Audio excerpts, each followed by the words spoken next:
Bharti news, सीधा, सटीक और निष्पक्ष।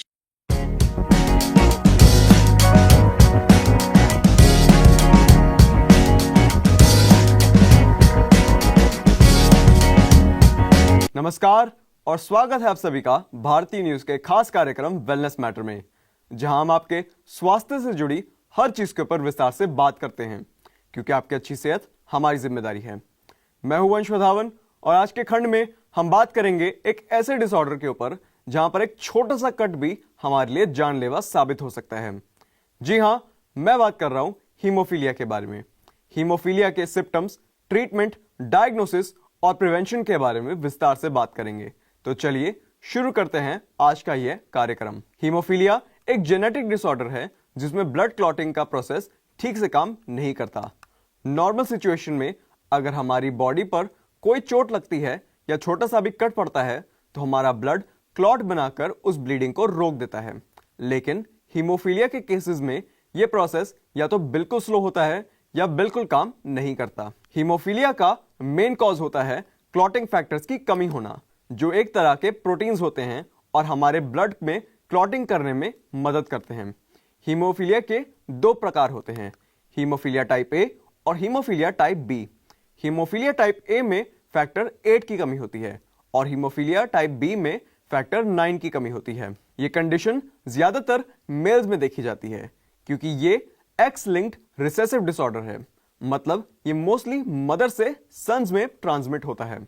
इसके फीमेल कैरियर्स भी हो सकते हैं, लेकिन उन्हें सिम्टम्स रेयरली देखे जाते हैं। सिम्टम्स की अगर बात करें तो सबसे कॉमन सिम्टम है एक्सेसिव ब्लीडिंग।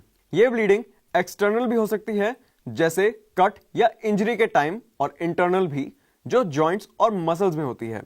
जॉइंट ब्लीडिंग की वजह से स्वेलिंग और पेन होता है, और अगर ये फ्रीक्वेंट हो तो परमानेंट डैमेज भी उन जगहों पर हो सकता है। माइल्ड हीमोफीलिया में ब्लीडिंग सिर्फ सर्जरी या मेजर इंजरी के बाद होती है, और मॉडरेट और सिवियर हीमोफीलिया के केसेस में ब्लीडिंग बिना किसी अपेरेंट रीजन के भी हो सकती है।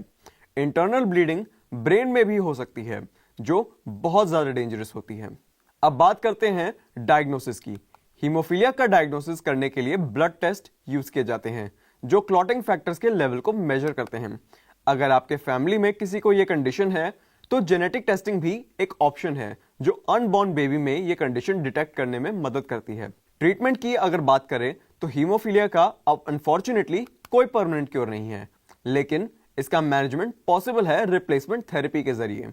रिप्लेसमेंट थेरेपी में मिसिंग क्लॉटिंग फैक्टर ब्लड में इंजेक्ट किए जाते हैं, जो ब्लीडिंग को रोकने में काफी मदद करते हैं। माइल्ड केसेस के लिए डॉक्टर्स डेस्मोप्रेसिन प्रिस्क्राइब करते हैं, जो फैक्टर 8 के रिलीज को स्टिम्युलेट करती है। सिवियर केसेस में प्रोलैक्टिक ट्रीटमेंट दिया जाता है, जो रेगुलर इन्फ्यूजन के जरिए ब्लीडिंग एपिसोड्स को प्रिवेंट करने में मदद करते हैं।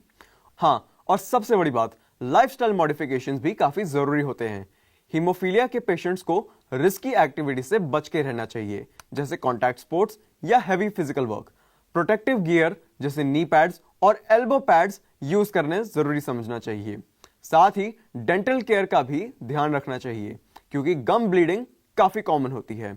एक और इंपॉर्टेंट पॉइंट है कि हीमोफीलिया के पेशेंट्स को किसी भी मेडिकेशन लेने से पहले डॉक्टर से कंसल्ट करना चाहिए, क्योंकि कुछ मेडिसिन ब्लड थिनिंग को इंक्रीज कर सकती हैं, जो हीमोफीलिया में बहुत डेंजरस होता है, जैसे एस्पिरिन और इबुप्रोफेन जैसी ड्रग्स को अवॉइड करना चाहिए। इंडिया में हीमोफीलिया के पेशेंट्स के लिए एक्सेस टू ट्रीटमेंट एक बहुत बड़ा चैलेंज होता है, क्योंकि ब्लड क्लॉटिंग फैक्टर कॉन्सेंट्रेट्स यहां पर काफी एक्सपेंसिव होते हैं और रूरल एरियाज में उनकी अवेलेबिलिटी बहुत लिमिटेड होती है। भले ही गवर्नमेंट और एनजीओज इस डायरेक्शन में काम कर रहे हैं, कुछ जगहों पर एफर्ट्स अभी भी जरूरी समझे जाते हैं। एक और चीज है जो लोगों को समझना जरूरी है, वो है अवेयरनेस। कई लोग अभी भी हीमोफीलिया के सिम्टम्स को इग्नोर कर देते हैं या गलत डायग्नोसिस के साथ जीते हैं। अवेयरनेस कैंपेन्स और अर्ली डिटेक्शन के थ्रू हम इस कंडीशन को बेटर मैनेजमेंट कर सकते हैं।